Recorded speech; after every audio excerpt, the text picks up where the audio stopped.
Hello and welcome to Pineapple Talk. I'm Leah, the founder and president of Pineapple Support, a charity that was set up in 2018 for people working in the adult performance industry. We offer a support text service provided by trained volunteers and an online therapy service staffed by qualified counsellors, psychologists and psychotherapists. Hi, I'm Shelley and I've been involved with Pineapple Support since its conception. If you'd like to find out more information on Pineapple Support, please visit the website pineapplesupport.org. So this session is the third part of our series focusing on bullying. All of our guests have careers in the adult industry and have personal experiences of being bullied. So we're really keen to hear their thoughts and views. So in this session, we are talking to Kiwi, otherwise known as Joe. How long have you been in the industry now, Joe? I first entered the industry in 1997. And got more formally involved in 1998-99. So we're looking at 22 years. Oh, crikey. You work on the behind the scenes on the corporate side of the industry, yes? I do now. Once upon a time, I was an affiliate, and I have actually produced content as well. Not me personally. Sorry, I've been a producer. No, I didn't know that. Okay. Yeah, most people don't unless they've known me long enough. I shot and had my own pay sites for about 7 years and then sold it all in, I want to say it was 2007. So you've probably experienced, you've experienced probably bullying from producer side and the corporate side, because I think this is the interesting thing, that everyone assumes that if bullying happens to you when you're at school and when you're a performer / producer and you're putting yourself out there on social media all the time, but as Shelley said earlier, I think bullying can be very, very subtle as an adult, and it can still have a horrific effect if it's repeated. Yeah. So I think now knowing that you've been on both sides of the industry, how would you say that is the difference when it comes to bullying? Well, I mean, primarily, it's both sides of the industry. Like you said, I've not been in front of the camera, but as a female producing adult content as well as a businesswoman, it's been more of an aspect where people have gone, oh, but you're just a woman. I got a lot of that in the early days. Oh, you're a girl. Yeah, no, you're not smart enough. You must, be in front of the camera. It's like, what are you talking about? Half these girls I know are amazing individuals, super smart. And, and that was a lot of what I experienced in the early days, was hearing oh, you're a woman. I thought your name was Joe and you were a boy. I got a lot of that.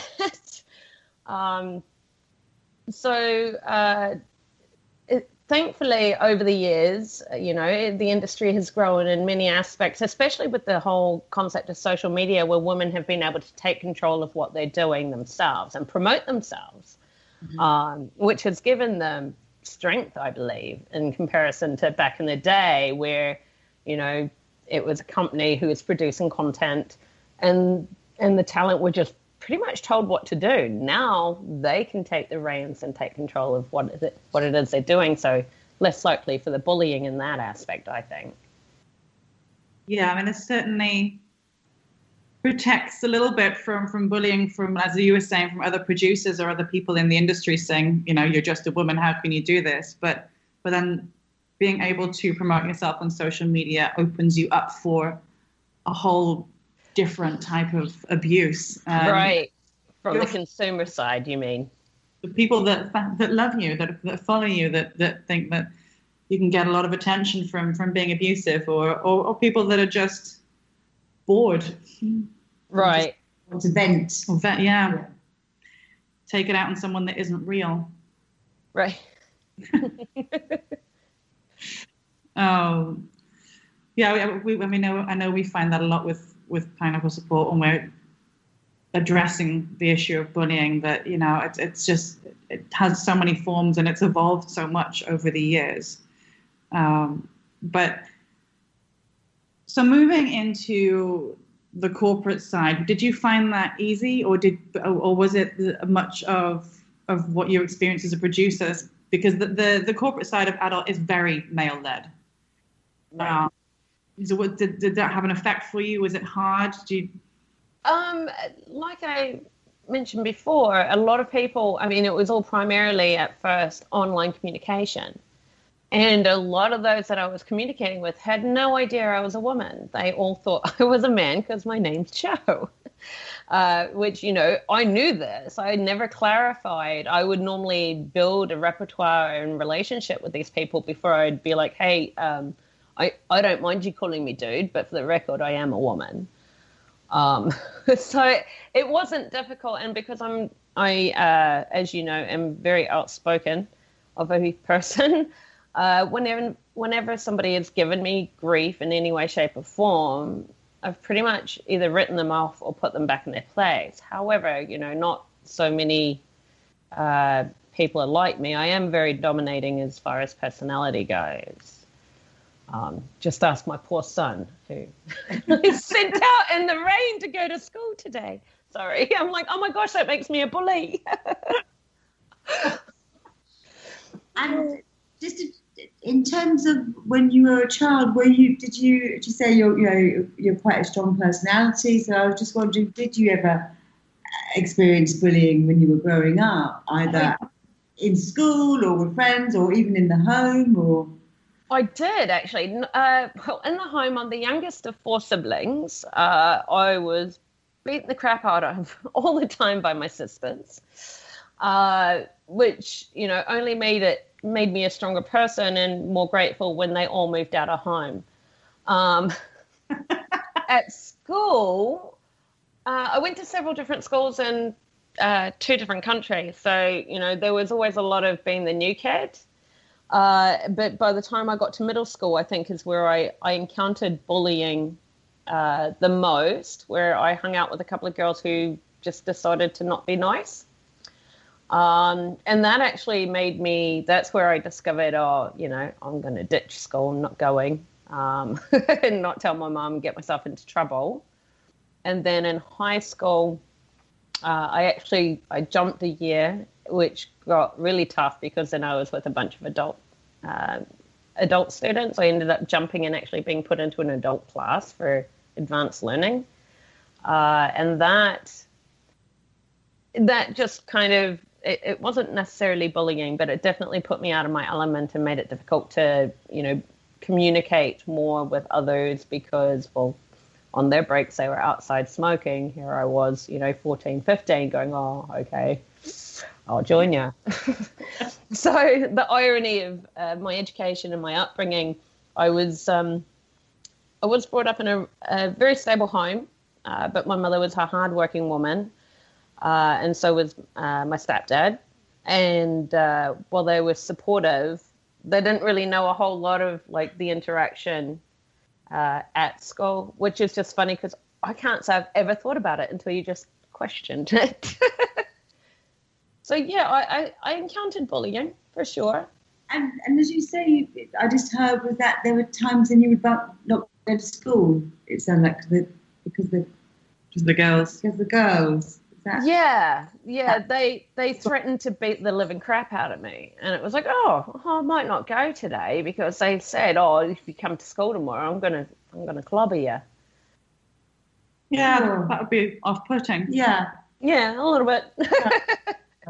Anyway. Yeah. And I've always been a short. I'm not petite, but I am definitely short, and so I've always been the smallest girl in the class. So when you've got somebody who's, you know, the popular girl making threats like that, of course you're gonna not want to go. And did that get resolved at all, either via the school, or did they just stop, or? Yeah, I got her when she wasn't looking. That's one way to deal with it. Yeah, it really was. And gosh. I haven't thought about this stuff. So, but this sounds like that was, you bided your time in a way, and you found a way. I'm not advocating violence, of course. No. Yeah, no. It was interesting because she did a lot of embarrassing moments in front of, during like lunchroom and everything. And this went on for probably, it seemed like months, but it was probably a couple of weeks. I had finally had enough, and I had gone into the lunchroom, and while she was up at the lunch bar getting her thing, I went up and got her from behind. Wow, I really haven't thought about any of this. I don't think I've ever really told anyone. Not to get on the bad side of you. Well, I am a Scorpio, so. But yeah, I mean, I defended myself, I guess, is what you could say, and actually embarrassed her, and I never got it again. So you have a son, or you hopefully will do if he doesn't get sucked up into I got to pick him up soon. If you're just looking at it now from an adult, you clobbered her on the back of the head. She didn't bully you anymore. If your son was getting bullied, what advice would you give to him? Verbally stand up and use your words, and also inform an adult. Unfortunately, my son has been known to be the bully in past with elementary. He's in his first year of middle school. So I've actually had to deal with certain things in that aspect of, dealing with the school and having some sort of like a intervention with the children involved, and explaining to him, that it's not okay to be this way. It doesn't make people feel good. How does it make you feel if I do this to you? So yeah, obviously as a mature or semi-mature adult now, I would, approach it in a way of which it's not okay to do these things. You got to remember, how would it make you feel if it was the reverse role? No, interesting. When we look back at the things we did when we were younger, and I've questioned how on earth I've survived this long. Right. No, keeping in mind, I'm 43 years old. Back when I was in middle school, there was no cell phones. I mean, literally no cell phones. No internet, it hadn't been invented yet, which is, not to my knowledge. So it's kind of crazy because the way that bullying happens now, you don't even need to be in front of somebody. It's not someone just calling you names in front of other kids. It's calling you names on the internet where you could potentially have thousands or more viewing it. So. Now, with everyone's life being led online, it's possibly more hurtful because I think the young people today have their online persona, the person that they're trying to project to the world, and when that gets crushed, it's very hard. And you can see how popular somebody is by how many followers they've got, by how many likes they have, and you're adding a whole new layer onto popularity and self-esteem. Oh, 100% agreed there. And how much is not real as well, but that's the thing, isn't it? Because, of course, it's, we know as adults, Instagram and other accounts, etc. For young people, you see that wonderful polished look of, isn't their life fantastic? Well, the irony of you saying that, I recently just celebrated my birthday, and my husband used his phone, the reverse camera, to take a photo of us. And I put it up on Facebook, and one of my closest friends was like, "Use filters much?" And I was like, "Dude, believe it or not, no, there's no filter on his phone. It's so old. The reverse camera is called great technology because it was like a 2 megapixel camera. So we looked 20 years younger because the quality of the camera was terrible." But for someone who is one of my best friends to mention something like that, I was like,